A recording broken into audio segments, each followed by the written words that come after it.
Ate, tulungan naman ako, be. Gabi na kasi. Baka pwedeng pautang ng kaunti. Tinapos kasi ako. Pamasahe ko lang. Galit ka ba? Ay, hindi naman, te. Nagbabasakali lang ako na makautang ako sa'yo. Anong kahila? Sige na, te. Babayaran ko naman yan kaagad. Ganun ba?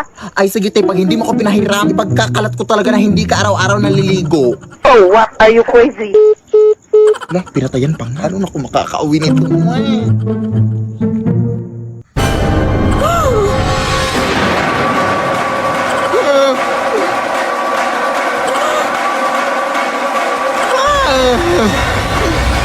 Sis, pwede pa ng pera? Wala na kasi akong pamasahe eh. At wala rin akong hibang mahihiraman. Buti nga nandyan ka. Ay, wala akong cash dito eh. Pero alam mo bang pwede ka makahiram ng pera through G-Loan Sakto sa Gcash? Huh? Oo, via G-Loan Sakto. Open mo lang yung Gcash app mo, tapos pwede ka na makahiram ng 100 pesos up to 300 pesos cash straight to your e-wallet mga sis. Payable after 14 days. Perfect para sa pang-araw-araw na gastusin at maliliit na mga emergencies natin mga sis. Kaya ikaw, Day, mag-G-Loan Sakto ka na, go! Thank you, sis!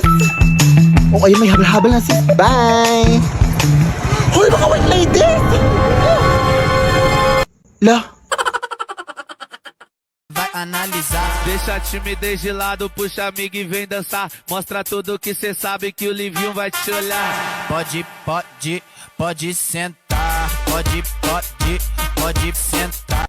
Cadê as popozuras fazendo o quadradinho? Desce até o chão, esse é bom de dobro não.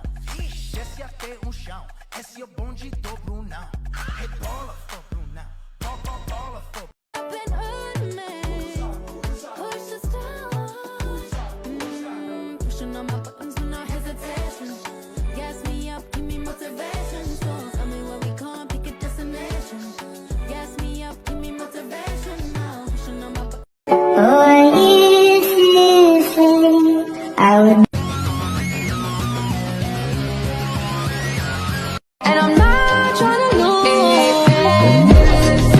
Cause I have $30,000 in credit card debt. pahingi ako ng pamasahe papuntang eskwelahan, B. Hala siya, maglakad ka lang, oy. Dati sa panahon ko, hindi pa uso yung pamasahe na yan. Uy, malilit na ako, oy. Dati, dadaan pa kami sa maraming ilog bago makapasok sa eskwelahan. Lampas tao po ba dito? Ay, hindi mababaw lang yan. Ah, okay. Aakyat din kami dati sa napakaraming bundok para makapasok lang. Tapos may mga layon pa. Pero mas lalong humirap yung buhay simula nung nag-Maynila ang nanay ko. Sobrang nalungkot ako dati. Pero kailangan kasi niya magtrabaho para mapaaral ako. Ang Cebuana Luwilier ang naging katuwang ko sa buhay dati. All in kasi ang serbisyo sa Cebuana Luwilier. Ito ang naging kaagape ko sa iba't ibang uri ng pagsubok sa buhay. Naging madali yung pagpapadala ng pera ng nanay sa Cebuana Luwilier pera padala. Dito din ako nagsasangla ng mga jewelries ko sa tuwing nangangailangan ako ng extra money. Ang asim Talagang all in ang serbisyo. Cebuana amazing ang life. Kaya ikaw anak. Nay! Huh? Nay! Huh? Nay!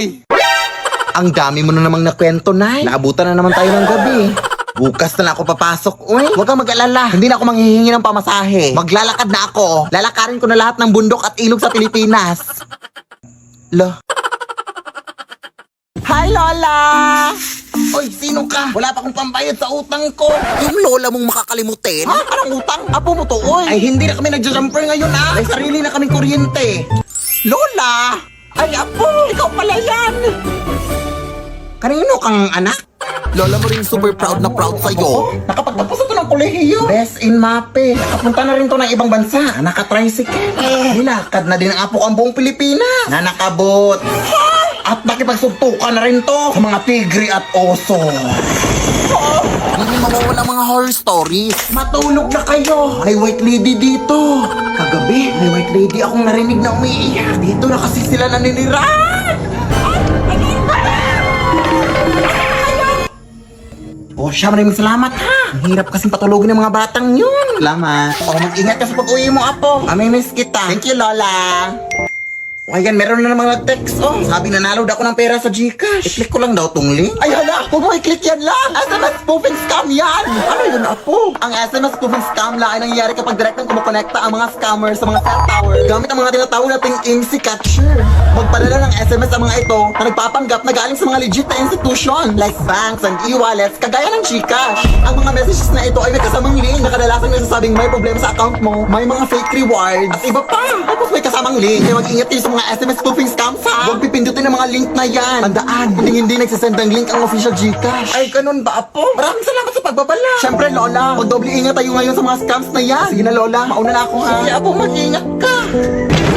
Ayan na, nakaka-cellphone mo yan. Hi mga day, so ngayon samahan niyo ako para maghanap ng mga pagkain sa karagatan. So ang atake natin ngayon day ay island girl lang. Or island dog. Ay kayo na bahala mag-decide. Uy, basta dito maaga kaming nagising. Kasi sabi sa kalendaryo, low tide daw ngayon. Tapos perfect yan para makapaghanap ng kahit anong pagkain sa dagat. Or sabi saya pa, manginhas nga ron day, go! So papunta na nga kami dun sa paroroonan namin. Pero dito napahinto kami. Kasi nawala yung sing-sing ko na hinahanap ko dito. Charot. Pero ayan, nahanap ko na kaya let's go na. Ang ganda pa ng sunrise day, Diyos ko. Pero syempre, mas maganda yung naka-video. O angal? At nandito na nga kami. Pero dito rin kinakabahan na kami kung totoong low tide ba talaga. Kasi kapag high tide ay talagang magsuscuba diving na lang kami. O di kaya mag-whale shark watching. Bulol-bulol na ako dito. Pero sa kasamang palad, hindi siya masyadong low tide. Kaya medyo nahirapan kami dito maghanap ng mga pagkain. Pero hala, nakahanap ako ng notanes. Oh my gosh. Okay na ako dito, mabubusog na ako dito. Lang, super lagkit pala nito. Dito, nakahanap kami ng salungo. O sa Bisaya, patuyom. Pero nagdadalawang isip kami kung makakain ba't o hindi. Kinakain ba tong gantong uri, day? Tapos nakita pala namin na nagsushooting yung Finding Nemo dito, day. Kaya nagdandahan talaga kami dyan. Charot. At dahil wala din kaming dalang goggles, day, naghula-hula na lang kami kung ano mapupulot namin dito sa baba. Mga pagkain ba, mga isda, dal shoes, charger, rep, TV, kahit ano na. At ito na nga yung lahat na nakuha naming salungo. Tapos syempre, igaganyan yan ng net para mawala yung mga tinik. Sobrang sarap nito, day. Pagkatapos, naghanap na kami ng magandang mapwestuhan para makapagligo na. At super ganda dito mga sis. Ang daming mga mangrove trees. Pero nalilito na ako dito day kung si Little Mermaid or si Tarzan ba to oy. Ay wala na akong pakibasa, gutom na ako. At nandito na nga kami. Ang OA. Sisimulan na namin ngayon yung paghahanda sa mga pagkain. Dito hiniwa-hiwa lang namin yan. At mga kung ano-ano dyan. Tapos dito nililinisan nila yung isda na binili namin sa palengke. And look at the view. So amazing, right? At nilalagyan na nga namin ng suka yung isda para sa kinilaw. Super sarap dito dahil lalo't hindi kami naghugas ng kamay. Malakasan lang talaga ng tiyan. Pero ayun, patapos na nga at kakain na nga kami. Oh my God! So yan pala yung mga pagkain namin, Zay. And let's go! Tikman na natin! Hindi ko ito hong. Saan kukunin?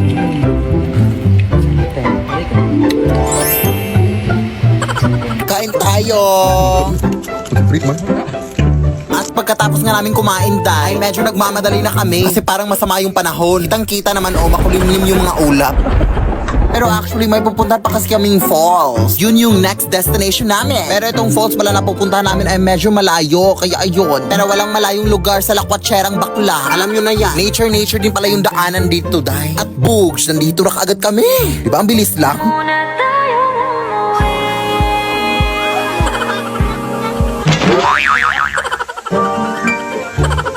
So yun lang sa video na to. Yes! Salamat sa panonood. Day! Go! Ano kaya kung isang gabi may makiangkas na white lady? Sa video, makikita ang isang nakamotorsiklo. Sa kanyang likod, kapansin-pansing may nakaangkas. Tila nakasuot ng puting bestida. Napakahaba ng itim nitong buhok. Parang nakaharap po siya sa akin. Wala po siyang kamay. Nagtayuan yung balahibo ko. Sino o ano ang nakasampa sa likod ng motor? Nakabidyo ka ba? I-delete mo yan. Tatadyakan kita dyan. Sige sabihin mo gawa. Sige, gawa. Ay, putang ina mo. Bakla! Puki ng aso. Ano ba? Ginagawa mo dyan, te? Nag-aaral ako para sa exam bukas, day. Ay, may exam ba? Oo, day. Ano ba ginagawa mo dito? Napadaan lang. Napadaan? Ay, wao na akala mo sa bahay namin highway, iskinita, ganun. Ito naman. Galing ako dun sa lamay sa kabilang barangay. Talagang di dito ka pa nagpagpag sa bahay ko? Ano ba yung iniinom mo, te? Tubig o kanal? Ang baho. Lo, pero sino ba yung namatay, day? Uy, yung babae nalunod kahapon. Talaga ba? Pero bakit dito ka pa nagpagpag? Baka nasundan ka dito. OA mo, te. Marami naman kami umuwi na. Ano, susundan niya kami lahat? Ano yun, multitasking? O siya, uwi na ako, te. Nangangamoy kanal na ako. Si bakla naman. Pumunta lang talaga dito para magpagpag.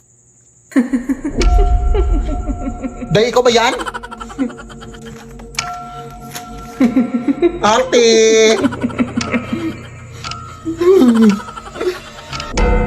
Mother? Is that you, mother? Ano, babad na ako dito, oh. Baka pwede mo namang, hoy, ano daw? Anong pwede mo namang? Ha? Maawa ka, te! Hindi po ako yung pumunta sa lamay mo, yung klase ko po. Kung gusto mo samahan kita sa classroom bukas, ako na bahala sa pamasahe. Hoy, ano daw? Huh? Lead me, Lord. Kain na! Anak, alam mo bang may espiritong babae na daw na naglilibot dito sa ating barangay? Ha? Ang pangalan niya ay Banshee. Siya ay kilala sa kanyang malakas na iyak. At kapag narinig mo daw ang kanyang iyak, pinabalaan ka daw niya na may mamamatay sa iyong pamilya. Pwede mo ka naman kwento ng kanyan? Ay, sa harap pa talaga ng pagkain. O ayan, Kerry na magkwento. Pero baka gawa-gawa lang yan ng mga tao dito. Wala naman siguro makakahula ng kamatayan ng isang tao. Ay, pakiclose pala ng gate, nakalimutan kong isara.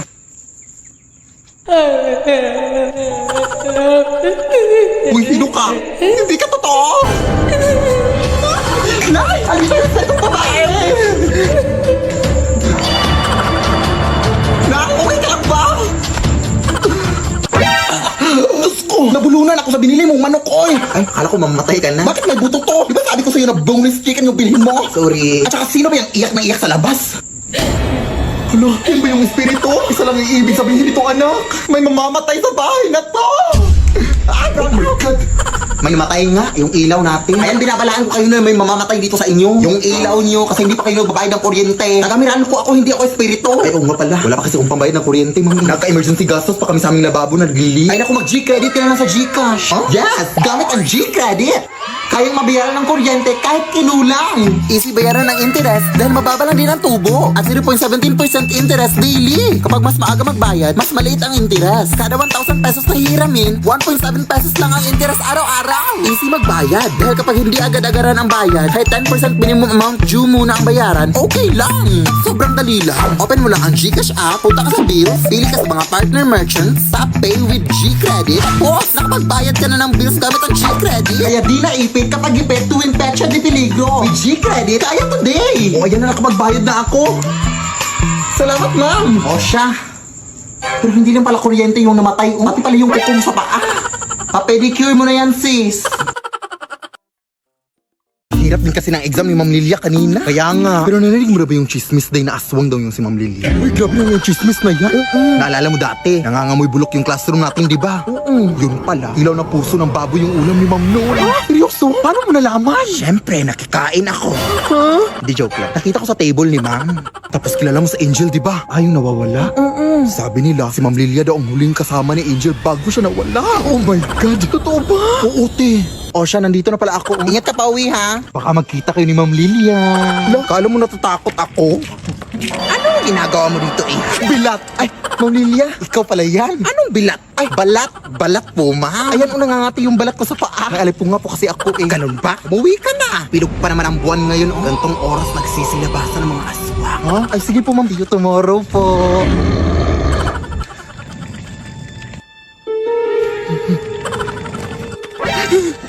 Ma'am Lilia?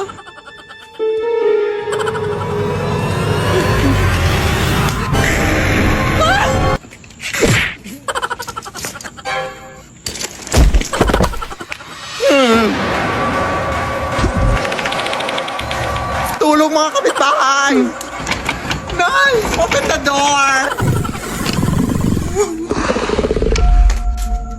Sino ba yung nambubulabog dyan? Uy, Ma'am Lilia, ikaw ba yan? Bakit di pa nauwi anak ko? Ha? Sir, tulungan niyo kami. Masong dito sa amin. Address po? Ay, hala, anong address dito? Batong Bakal Street. Ay, oo nga pala. Thank you, ha? Maamwag po. Bobo po akong estudyante pero mabuti po akong tao. Di ba binigyan kita ng chocolate nung Teacher's Day? Lead me, Lord. Anong bilat? Anong ginagawa mo dito,